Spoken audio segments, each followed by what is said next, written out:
UNSC में पाकिस्तान की किरकिरी, जयशंकर बोले नहीं चलेगा परमाणु ब्लैकमेल।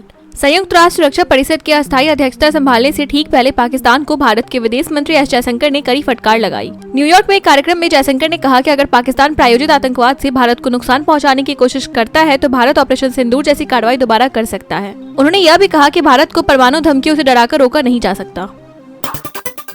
अमरनाथ यात्रा के पहले जत्थे को आज एलजी दिखाएंगे हरी झंडी। 3.3 लाख से अधिक श्रद्धालु पंजीकृत। कड़ी सुरक्षा व्यवस्था के बीच बाबा अमरनाथ यात्रा का पहला जत्था बुधवार सुबह जम्मू से रवाना होगा। जम्मू कश्मीर के उपराज्यपाल मनोज सिन्हा भगवती नगर से जत्थे को रवाना करेंगे। यात्रा 3 जुलाई से शुरू होकर 9 अगस्त तक चलेगी। अब तक 3.31 लाख से अधिक भक्तों ने रजिस्ट्रेशन कराया है। सुरक्षा व्यवस्था में ड्रोन, सशस्त्र बल और जीपीएस ट्रैकिंग जैसी तकनीकों का उपयोग किया जा रहा है।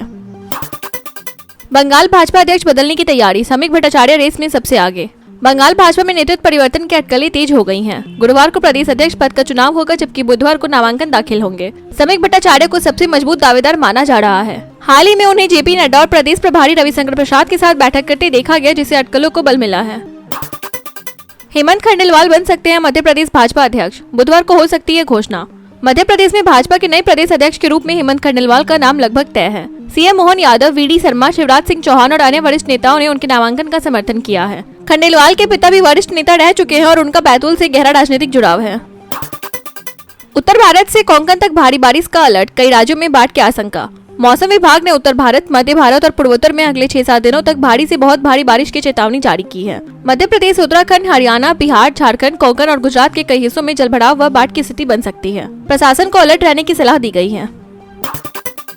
केंद्र सरकार की रोजगार योजनाओं को मंजूरी, खेल नीति 2025 को भी हरी झंडी।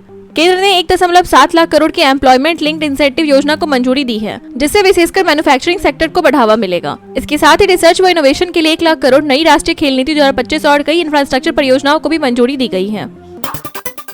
महाराष्ट्र भाजपा को नया अध्यक्ष मिला, रविंद्र चौहान की ताजपोशी। पूर्व मंत्री रविंद्र चौहान को महाराष्ट्र भाजपा का नया प्रदेश अध्यक्ष चुना गया है। वे देवेंद्र फडणवीस के करीबी माने जाते हैं और 4 बार विधायक रह चुके हैं। चौहान ने राज्य मंत्री और लोक निर्माण मंत्री के रूप में भी कार्य किया है। वे चंद्रशेखर बावनकुले की जगह लेंगे। यूएनएससी का अध्यक्ष बना पाकिस्तान, क्या भारत पर बढ़ेगा दबाव? 1 जुलाई से पाकिस्तान ने संयुक्त राष्ट्र सुरक्षा परिषद की अस्थायी अध्यक्षता संभाल ली है। पाकिस्तान को इस वर्ष जनवरी में अस्थायी सदस्य चुना गया था। पाक ने दावा किया कि वह यह जिम्मेदारी उद्देश्य और विनम्रता के साथ निभाएगा, पर भारत को आशंका है कि वह कश्मीर मुद्दे को तूल देने की कोशिश करेगा। इटावा कथावाचक कांड, दोनों आरोपी फरार, जातिगत हिंसा के आरोपों की जांच अटकी। दांदरपुर गांव में कथावाचकों की जाति उजागर होने के बाद हुए विवाद की जांच में पुलिस को दोनों कथावाचक मुकुटनी यादव और संत सिंह नहीं मिले। दोनों के मोबाइल बंद और वे घरों से लापता हैं। उन पर कथित तौर पर झूठ बोलकर कथा करने और बाद में मारपीट का आरोप है।